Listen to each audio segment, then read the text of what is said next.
신나는 시사 토크쇼 오태훈의 시사본부.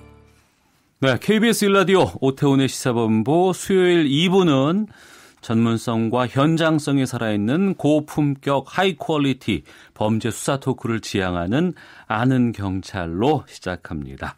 한국범죄연구소 김복준 연구위원, 또 전 서울경찰청 범죄심리분석관이신 배상원 프로파일러와 함께 말씀 나눠보겠습니다. 두 분 어서 오십시오. 네, 안녕하세요. 예.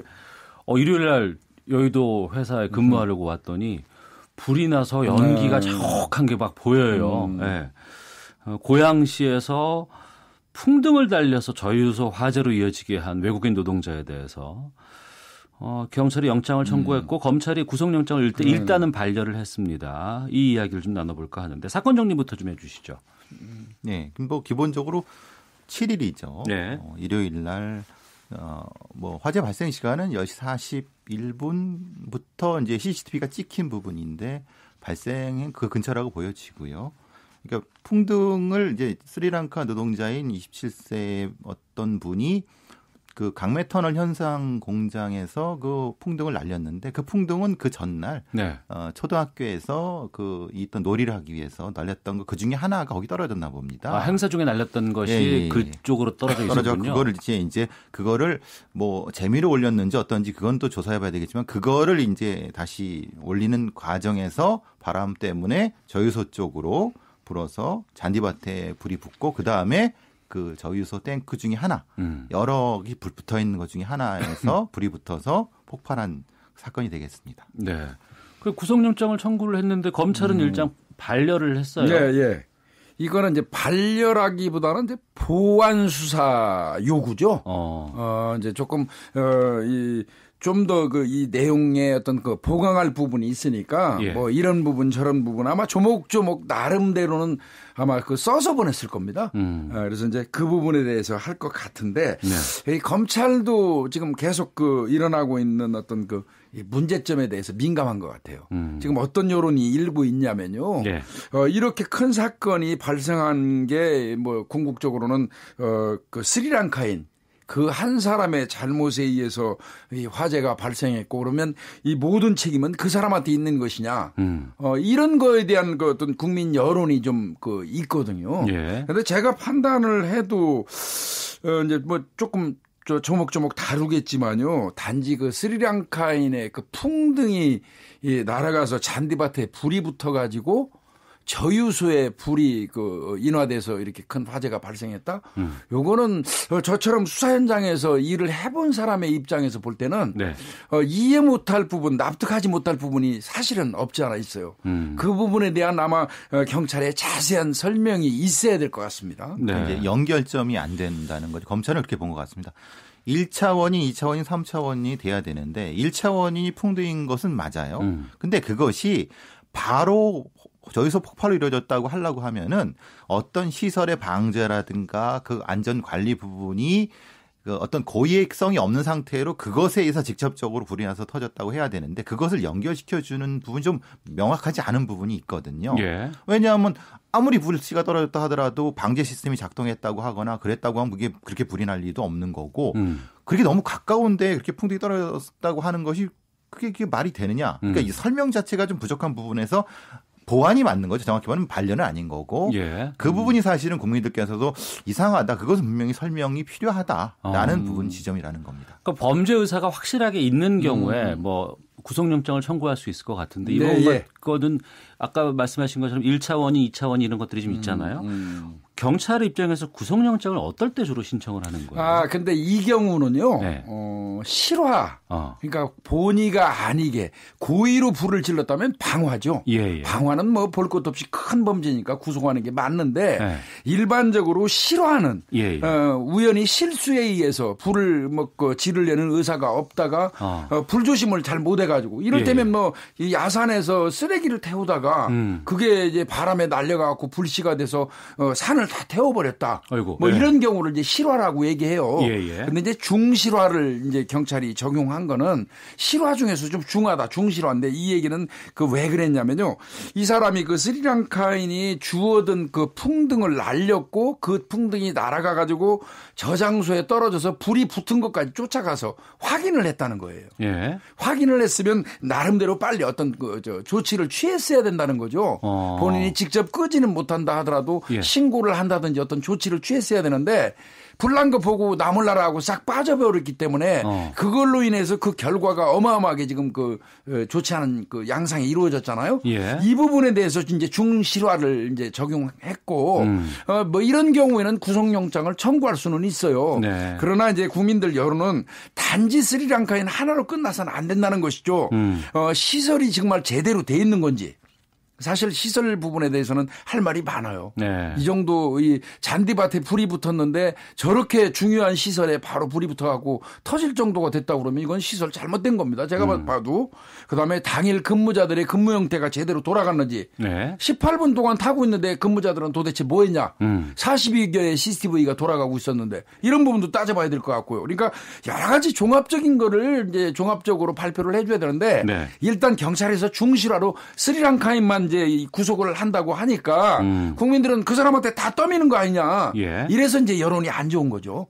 예. 고의성은 없지만 고의성에 준할 정도의 그 어떤 최선을 다해서 어떤 것을 하지 않은 부분은 분명히 스리랑카한테 있는 거죠. 예. 근데 그 부분과 그 결과가 참혹한 부분이 분명히 존재했었고 그 다음에 보는 것이 도주 가능성 부분인데 지금 네. 이분이 뭐 불법 체류자는 아니고 예. 합법적인 형태의 고용 형태로 됐기 때문에 그 부분은 아닌 것 같지만 중실화 부분은 결과적으로 고의적인 부분은 아니라 하더라도 분명히 어떤 조치를 취할 수 있음에도 불구하고 그걸 안 한 부분은 분명히 책임져야 되지 않냐라고 하는 부분 때문에 구속영장이 청구를 된 거고 그 부분을 좀 더 소명해라라고 네. 하는 게 검찰의 입장입니다. 그러니까 경찰이 이분을 뭐 구속하는 거 여부 가지고 얘기하는 건 아니에요. 구속 사유가 된다면 구속을 해야겠죠.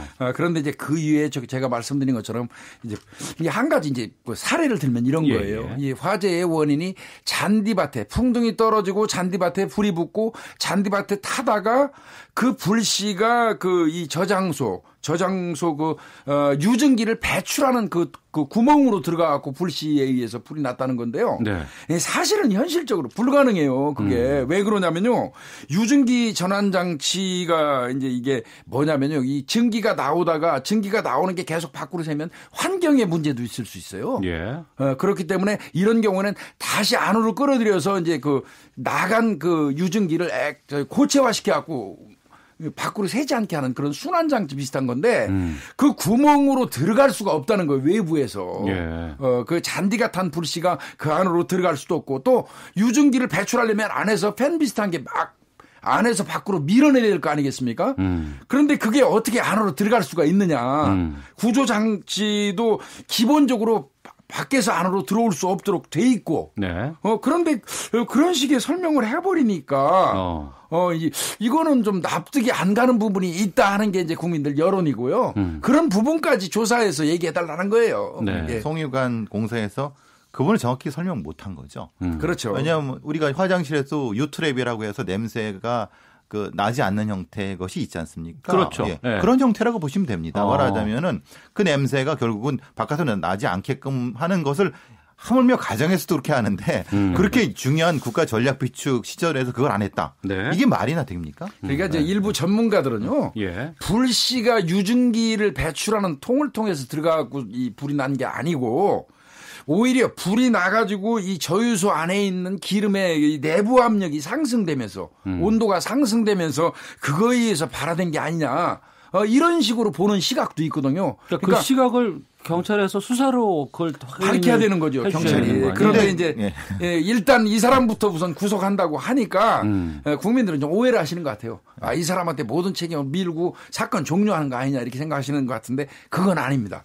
경찰도 분명히 시설의 문제점, 당일 근무자의 근무 형태, 뭐 기타 등등 뭐 이런 걸 다 따져볼 거예요.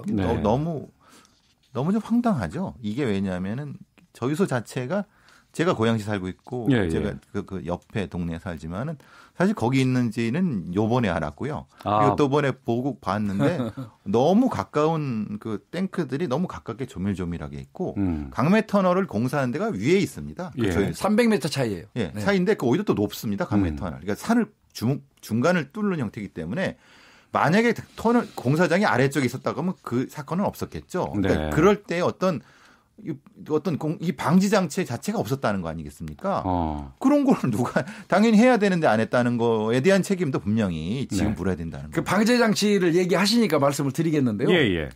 일단 그 안에 기름에 불이 붙으면 이 펌이라고 액체가 쏟아져서 진화시키는 그런 그 장비가 돼 있대요. 예. 2개가 설치가 돼 있는데 경찰의 설명에 의하면 한 개는 작동이 돼 갖고 6,000리터 정도가 액체가 쏟아져서 진화하는데 주력을 했다는 거예요. 예. 그런데 또 한 개가 더 있었으면 12,000리터가 됐을 거 아니에요. 그렇겠죠. 그러면 끌 수 있었겠죠. 초기에 근데 하나가 됐겠죠. 안 됐다는 겁니다. 그 그래요? 이유가 뭐냐면 폭발이 되는 바람에 그 장치가 고장이 나는 바람에 하나밖에 작동이 안 되고 하나는 안 됐다는 거예요. 예. 그러면 설계 자체가 아예 잘못된 거죠. 애초부터. 그러니까 보통 이런 전략 비축 물자를 하는 데는 어떤 형태든 예비라고 하는 게 있어야 되는 겁니다. 네. 2개가 본 어떤 설비라고 하면 하나는 예비가 분명히 돼 있어야 되는 거예요. 근데 예비가 없지 않습니까, 이거는. 네. 그 규정은 누가 만들었고. 그리고 거기서 사고가 났을 경우에 이런 참혹한 결과에 대한 책임을 도대체 누가 질 것인가. 이런 부분이 전혀 매뉴얼화가 안 돼 있다는 것이 지금 우리가 목도하는 현실이라는 겁니다. 예. 그러니까 외국인 근로자 한 명의 책임으로만 몰고 갈 것이 아니고 철저하게 진상조사해야 되고 수사 결과를 통해서 어디에 근본적인 잘못이 있는 것인지를 확인하는 것이 좀 바람직하지 않을까 싶은데요. 알겠습니다.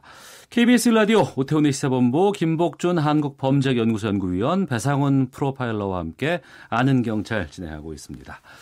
다음 사건입니다. 제주에서 어린이 4명을 납치해서 나뭇가지로 때리고 성추행을 시도한 40대 남성이 구속이 됐습니다.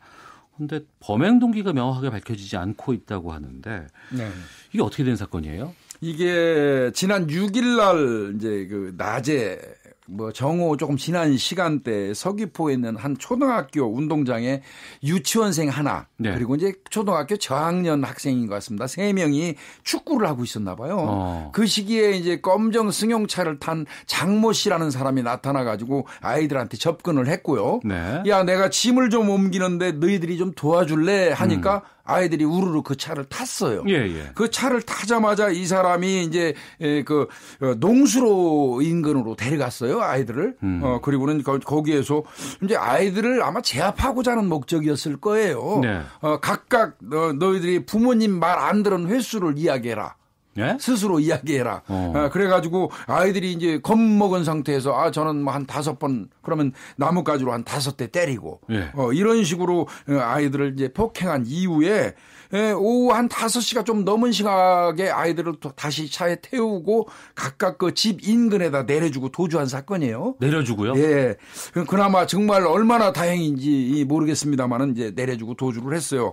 그런데 이미 이제 이 아이들이 없어진 걸 알고 이 학부모들이 오후 한 3시 반경에 학교 측에 연락했고 학교 측에서는 경찰에 연락을 해가지고 경찰에서는 이제 휴대폰이라든지 CCTV를 통해서 이 범인 장 씨를 이제 특정을 했습니다. 그래서 추적하다가 아이들 내려주고 간 이후에 밤 9시가 좀 넘은 시각에 검거를 했는데 이 장모 씨는 뭐 특수절도 등 전과가 한 13개 정도 된다고 해요. 아이고야. 이 사건은 참 희망은 동기에 의한 코드 변환이 참 어려운 사건인 게요. 우리가 유괴라고 하면은 한 아이 아니면 2아이 정도의 나이가 조금 어린. 그러니까 보통 기준을 7, 8세 아래쪽으로 보거든요. 아니면 조금 높게 봐도 그 9, 10세에는 그 이상은 사실은 어려운 부분이 있거든요. 그러면 이게 유괴는 아니다. 왜냐하면 4명이나 됐으면 그럼 납치다. 그럼 납치의 동기는 뭐냐? 그럼 어린이 성범죄다. 그럼 그 성범죄의 유형의 부분에서 왜 또 남자아이 셋을 데리고 갔느냐. 그러니까 그래서 이 부분 때문에 이 사건의 도대체 동기가 뭐냐라는 부분을 이제 판단해 봐야 되는 부분인 거고요. 그래서 이제 문제가 됐던 게 이 사람의 전력이 어떠냐. 그렇죠. 전력으로 봐야죠. 3년 전에 이제 관련된 미성년자 성 관련 범죄가 있었기 때문에 그럼 결국은 뭐냐면 이 미성년자 성범죄자의 관리가 반 것이 아니냐라고 하는 문제점. 그럼 이 자체가 어떻게 보면은 아동 성범죄를 시도하려다가 다른 어떤 이유 때문에 못하고 미수에 그친 사건 쪽으로 봐야 되지 않느냐라고 이렇게 판단해 볼 수 있을 것 같습니다. 일단 구속이 됐어요. 구속영장이 발부됐기 때문에 범행 동기에 대해서 본인은 지금 입을 다물고 있지만 조금 전에 배 교수 말씀하신 것처럼 이 사람이 뭐 불과 몇 년 전에 이제 어린아이들을 서귀포 그 일대에 있는 거기서 미성년자를 대상으로 해서 그 성범죄로 한 3년 정도 복역하고 나온 지 5개월밖에 안 됐어요. 그렇다고 하면 이제 천상 유추할 수밖에 없는 상황이거든요. 근데 이제 결국은 이야기하지 않겠습니까? 범행 동기에 대해서는. 그건 좀 이제 경찰 수사를 구속됐으니까 열흘 시간을 벌어놨지 않습니까? 좀 기다려 보는 게 좋겠습니다. 기본적으로 이렇게 범죄 행위들을 프로파일드 보는 입장에서는 약간의 가학적 증상이 좀 있는 것 같습니다. 행위를 시킴으로써 성적인 만족을 얻는 독특한 변태적 성격이 있는 것 같습니다. 그러니까 직접적인 접촉성 성범죄자는 아닌 것 같고. 이전에 근데 이런 경험, 이런 그 전력이 있다고 한다 그러면 발찌 전자발찌. 전자발찌 같은 것들을 채운다거나 이런 부분들이. 이 사람은요. 알림이에 그 등록이 된 사람이에요. 그래서 학교 측으로 이 사람이 거주하는 거주지 인근에 있는 학교라든지 이런 데는 연락이 가도록 돼 있는데 이제 문제는 그게 맹점이 있어요. 어떤 거죠? 거주지 인근의 학교라는 걸로 특정돼 있다는 것이죠. 그러니까 이 사람은 거주지 인근에 있는 학교가 아니에요. 이번에 이 범행을 한 장소는 거주지하고 멀리 떨어져 있기 때문에 이 학교까지는 연락이 안 된 거죠. 그래서 이제 그 말이 나오는 겁니다. 적어도 학교 측에는 그 관내에 살고 있는 그 미성년자 성범죄자들에 대해서는 다 알려줄 필요가 있지 않느냐 이런 이야기가 있는 겁니다. 학교만이 아니라 적어도 인근 지방자치단체의 아이들이 상시효로 있는 데는 당연히 경보자가 울려야죠. 그렇지 않습니까? 이 사람이 어디로 가서 뭘 할지 모르는데 그렇죠. 그 근처만 한다는 게 이게 말도 안 되는 것이지 않습니까? 그러니까 굉장히 큰 맹점이고 지금 이 사람이 어떤 시설에 접근했을 때 바로 그 시설에서 알람기가 기계적으로 울릴 수 있을 정도까지의 디테일이 있어야 되는 겁니다. 그것이 없는 거는 지금 이 상태는 이게 보십시오. 이게 허점이 너무 많아요. 그러니까 부모 입장에서는 이 아이들이 지금 학교 운동장에서 놀다가 납치되는 거 아니에요. 근데 엄마 나 학교에서 수업 끝나고 좀 더 놀다가 올게라고 얘기를 하면 별 문제 없어요. 그냥 좀 놀다가 들어와라고 얘기하는데 학교 운동장에서 이런 일이 가능한다는 게 좀 이게 심각한 겁니다. 지금 앵커께서 제일 정확한 문제를 얘기하신 건데요. 사실은 아이들을 지켜주는 게 학교 지킴이, 이 배움터 지킴이라는 게 있어요. 근데 그분들은 주 5일 근무예요. 그렇죠. 주 5일 근무예요. 그래서 1인당 이분들이 교육청으로부터 지원받는 시간이 220시간이거든요. 근데 사실은 아이들이 공휴일 날 학교 가서 많이 놉니다. 축구도 하고 휴일에. 노는 데가 많잖아요. 그렇죠. 그러면 그날은 사실 더 지켜줘야 되거든요. 근데 그날은 사실 배움터 지킴이라든지 이런 게 없어요.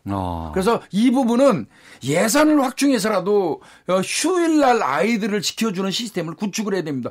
이제 아이들을 못 지키면 그 무슨 의미가 있겠습니까? 아무리 잘 산들 우리나라가.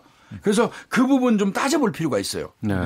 중대한 허점이죠. 왜냐하면 이 휴일에는 성범죄자가 활동을 안 하는 것도 아니고 그러니까요. 그 생각이잖아요. 말도 안 되는 생각이 있는 건데 그러면 그거를 교육청이 할 것인가 아니면은 경찰이 할 것인가에 대한 어떤 서로 간의 어떤 협조체가 분명히 돼야 되는 거거든요. 학교 보안관이 한다고 하면은 어떤 특별 수상이라도 해갖고 별도의 어떤 근무를 하게 한다든가 아니면 아예 그렇게 하면 학교에 아이들을 주말에 못 나오게 한다든가라고 하는 어떤 지침이 있어야 되는데 이거는 중간에 비어있기 때문에 문제가 되는 거죠. 하나 더 문제를 삼으면 자, 우리 사회가 제일 가장 문제가 있는 CCTV를 맹신하고 있어요. 학교 너무 믿고 있다는 거죠. CCTV만 다르면 범죄는 안 일어나는 걸로 인식하는 경향이 있다는 거죠. 학교 어린이 놀이터 전부 CCTV 잘 돼 있죠. 그런데 그거는요 사후 조치예요. 어떻게 따지고 보면. 일을 저지르고 나면 뒤늦게 CCTV를 분석해갖고 범인을 검거하는데 이게 효율적인 거죠. 사실은 CCTV는 딱 제일 중요한 건 뭐냐면요. 설치한 다음에 관리예요. 24시간 모니터링이 될 때 CCTV의 그 본래 그 뜻이 살아나는 거거든요. 그래서 학교 주변이나 이런 곳은 24시간 모니터링을 할 수 있는 인력을 구축하는 게 가장 효율적인 아마 이 예방 대책일 겁니다. 그러니까 좀 전에 사실 고양시 화재에서도 그곳에 45대가 있었다고 합니다. 근데 그 관리 인력이 없었어요. 실시간으로 모니터할 수 모니터 안 했죠. 그러니까 18분 동안 발견 못하지 않습니까? 지금 이 사건도 마찬가지입니다. CCTV가 있다고 하지만 그걸 관리할 인력이 없다는 걸 성범죄자가 안다고 하면 오히려 더 자신감을 가지고 더 접근할 겁니다. 근데 이번 같은 경우에는 그 어느 장소로 옮겨갔다가 다시 데려다 준 거 아니에요? 집에다가. 그렇습니다. 이건 처벌을 어떻게 할 수 있을까요? 이거는 저 납치 유인 미성년자 13세 미만의 미성년자를 납치 유인해서 폭행했지 않습니까? 강금, 상해, 폭행 이런 경우는 특가법 5조 A인가 그럴 겁니다. 그거에 의해서 5년 이상 무기까지 처할 수 있어요. 중범죄로 거기에다가 학대죄를 이제 의유를 했어요. 아이들 때리고 했으니까 학대죄인데 일반 형법은 2년이지만 이게 아동특례법으로 가면 이것도 상당히 한 3년 이상일 겁니다. 처벌이 셉니다, 이거. 제가 보기에는 이 사람은 실제로 이렇게 처벌도 필요한데 성범죄 치료를 받아야 됩니다. 맞아요. 치료해야 될 것 같습니다. 최소한 2년 이상의 치료를 고밀도로 받아야지. 이 사람 사실 보시죠. 2015년도에 이거 한 다음에 출소한 6개월 다음에 또 똑같은 범죄를 한 거 아닙니까? 이걸 누가 책임지겠습니까? 소아기호증 성향이 있어 보이거든요. 그러니까요. 지금 드러난 걸로는. 아이들 입장에서는 저는 그렇게 생각을 해요. 제가 아주 어렸을 때 우리 집에 도둑이 잠깐 들었다가 나간 걸 본 걸 전 지금도 기억을 하고 있어요. 근데 이 아이들 같은 경우에 그렇게 길지 않은 시간이라고 하지만 일정 정도 낯선 곳에 감금되고 풀려나긴 했어요. 그럼에도 불구하고 아이들에 대한 심리치료도 상당히 중요할 것 같아요. 이거는 지자체하고 경찰이 아마 필연적으로 할 겁니다. 이거 하지 않으면 이 아이들은 살면서 평생 동안 대인기피증 같은 어떤 트라우마에 시달리게 되면 사회생활을 정상적으로 못할 수도 있어요. 그래서 이 부분은 아마 당연히 아마 상담 치료를 학부모까지 포함해서요. 해주는 게 이제 국가의 의무이기도 하고 그렇게 할 겁니다. 기본적으로 문제가 뭐냐면 해바라기 센터 같은 데서는 성인 대상으로는 이제 좀 체계적으로 돼 있는데 아동 대상의 부분이 사실은 많이 미흡합니다. 왜냐하면 아동은 성인과 좀 다르게 이게 지금은 괜찮은데 6개월이 갑자기 탁 나타날 수 있습니다. 이후에. 그리고 1년 뒤에 괜찮다가 탁 나타날 수 있습니다. 그러니까 처음엔 좋아 보이는데 그렇게 될 수 있다는 걸 아동의 특성에 맞게끔 장기적인 치료를 해야 되는데 우리 시스템이 참 부족합니다. 그것도 반드시 확충해야 됩니다. 성인이라든가 일반적인 대상 외에도 아이들 같은 경우에는 아이들의 특성이 있기 때문에 거기에 맞는 치료법들 같은 것들이 잘 돼야 되지 않을까 싶네요. 알겠습니다. 자, 지금까지 한국범죄연구소의 김복준 연구위원 그리고 배상원 프로파일러와 함께 아는 경찰 진행했습니다. 두 분 오늘 말씀 잘 들었습니다. 고맙습니다. 고맙습니다.